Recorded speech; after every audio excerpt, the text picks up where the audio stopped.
ప్రభుత్వ ఆసుపత్రిలో పనిచేసే వైద్యులు అన్ని సమయాల్లో ప్రజలకు అందుబాటులో ఉండి మెరుగైన వైద్యం అందించాలని రాష్ట్ర కార్మిక శాఖ మంత్రి వాసంశెట్టి సుభాష్ అన్నారు.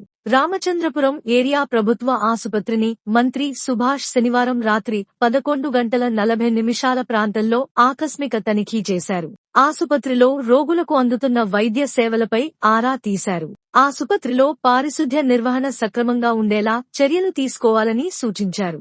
డ్యూటీ డాక్టర్లు, సిబ్బంది అందుబాటులో ఉండడంతో ఆయన సంతృప్తిని వ్యక్తం చేశారు.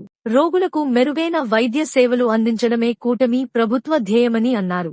రాష్ట్రంలోని పలుచోట్ల ప్రభుత్వాసుపత్రులపై విమర్శలు వస్తుండడంతో మంత్రి సుభాష్ ఆకస్మిక తనిఖీకి ప్రాధాన్యత సంతరించుకుంది. ప్రభుత్వాసుపత్రులకు పేదలే అధికంగా వైద్యం కోసం వస్తారని, అటువంటి వారికి పూర్తిస్థాయిలో వైద్యం అందించాల్సిన కనీస బాధ్యత వైద్యులపై ఉంది అన్నారు.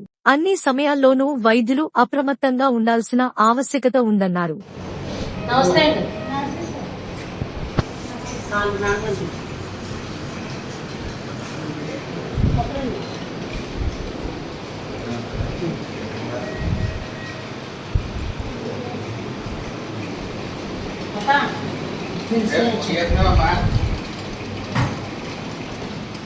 వెళ్ళారండి డ్యూటీ మేడం గారు రూమ్కి వెళ్ళారు.